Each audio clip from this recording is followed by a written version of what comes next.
Spinning up Kubernetes cluster on AWS used to require hundreds lines of complex CloudFormation templates and manual stitching together VPCs and IAM roles.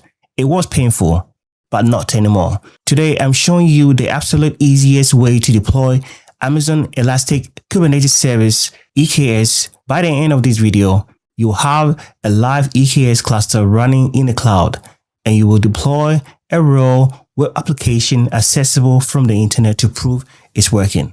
Let's jump in. Before we fire off the commands, make sure your local machine is ready. You need three things to install: the AWS CLI, configured with credentials that have admin permissions. And the second one is kubectl, the standard Kubernetes tool. And the last and final is the star of the show, the eksctl. If you have those ready, open your terminal. But if you don't, I'll put a link of all of these below this video so you can follow through the steps to get these set up. So to check that these tools are installed, make sure you bring up your terminal, and then let's first of all check the AWS CLI. To check that, I can simply type in AWS and then --, version, and that will give you the version that is installed on your computer. Next, let's check the kubectl. So you can simply type kubectl and then version, and that should also give you the version installed on your computer at the moment. And last of all, let's check the installation to make sure that the eksctl is also installed.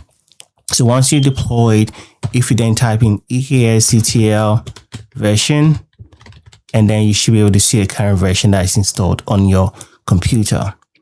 With this out of the way, once you make sure that all of these are installed, then you can proceed with the installation. So let's begin. We're going to create a simple cluster named lab cluster in a US East 1 region. We will ask for 2 worker nodes using T3 medium instances. And here is the beauty of eksctl. It's just one single command. Watch this. So I'm just going to copy this command.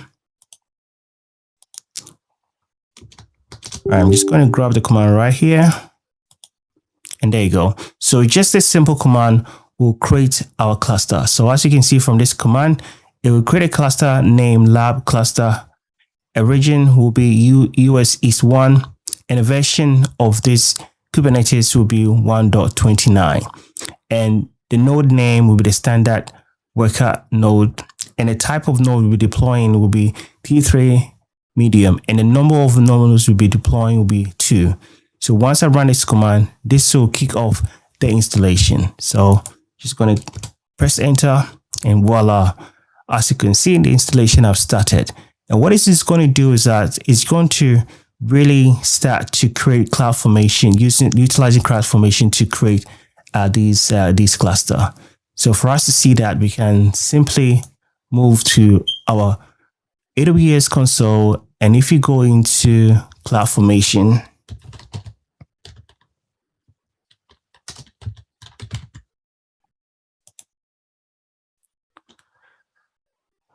there you go. We can see that the EKS cluster is currently in progress and getting deployed. If you click on it and we go into event, we should now see the event of this deployment going on. So once the events, everything is successful, then we should see complete. But at the moment, it's still in the creating process. All right, so just going to bring up the terminal again, and as you can see, the deployment is going on, and this will take approximately about 10 to 15 minutes to complete. And we are back. So now the whole setup has been done correctly and all completed. So as you can see, the last information that we can see here is the cluster lab cluster in US East 1 region is ready. You can also check whether it's ready by going to the console, and you can also see the CloudFormation is showing us created successfully. When you click on it, you also be able to verify directly via the overview area where the status is also showing created complete. We can also go directly to the the EKS service or resources. So when you click on this, that should take us to the EKS service area, and you can see the cluster is active. The version of the Kubernetes that we run is there, and we can click on the cluster to inspect the cluster. So as you can see, this is the cluster information. If I click on compute, this is where we should be able to see the node that we created. So that's the standard worker node, and we got 2 of them. So everything is set up correctly. All right, so here we can see in terms of the scalability, there are 2 desirable set of nodes. Minimum is 2 and maximum is 2. That's fine. So now let's go back to the command line.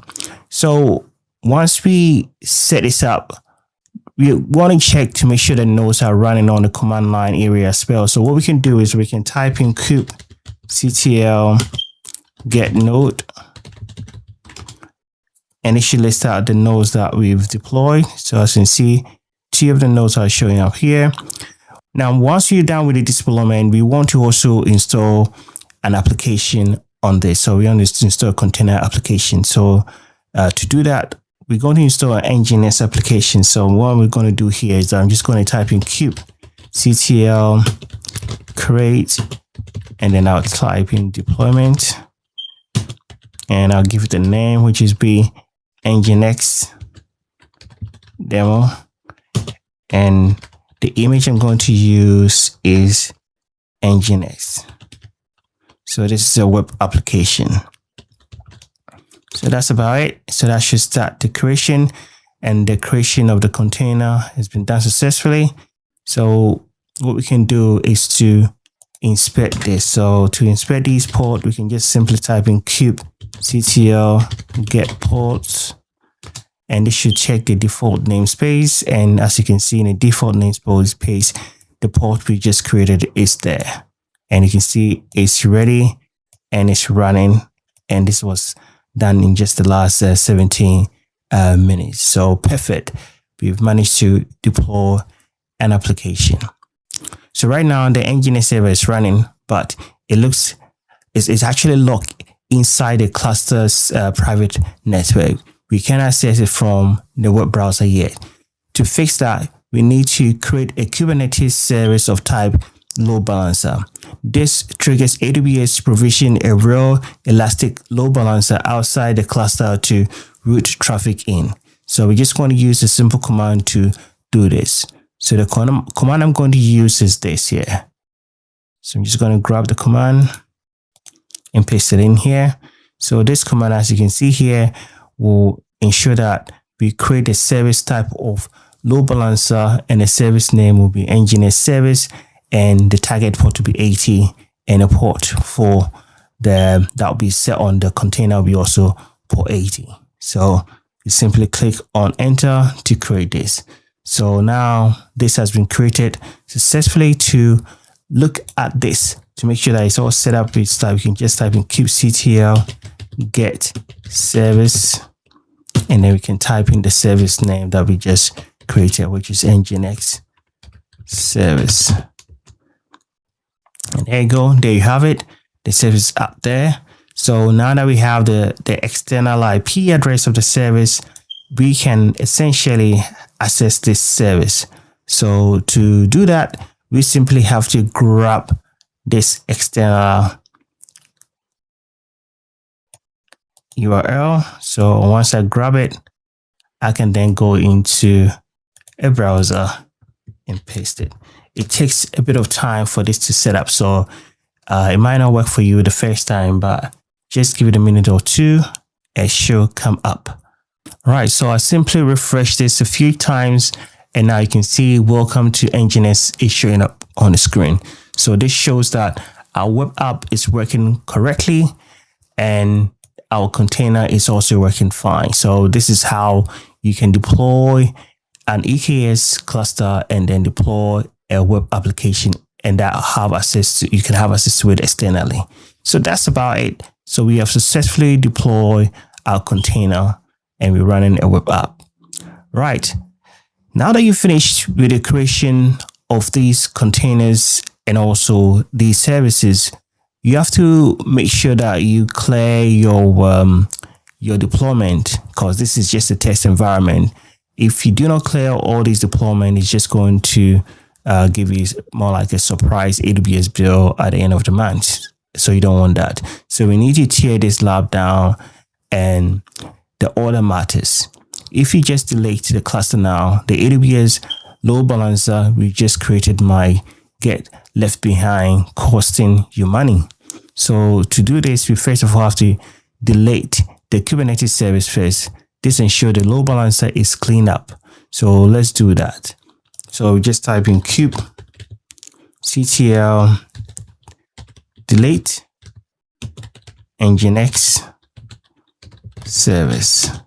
Okay, so I made a mistake with the command that I type in. It should be, let me just clear the screen first. So the command should be kubectl, and then we have to type in delete, and we specify service, and now we specify that specific service name we created, which is Nginx service. So this should do the trick. So as you can see, deleted, and it's still in the process of deleting. All right, so now the service has been deleted. Now that the service has been deleted, we can now safely delete the cluster using the command of eksctl delete cluster, and then the cluster name. So the name of our cluster is lab cluster, and the region is US East 1. Okay, then we can start the deletion. So this will take a bit of time to complete, probably about 10 minutes to complete. But we can observe the deletion also directly from the console if you go into the CloudFormation. So if I go back to the CloudFormation,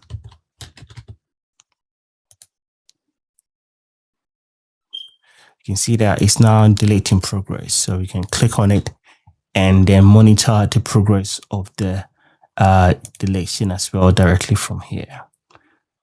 But you can simply watch it from here.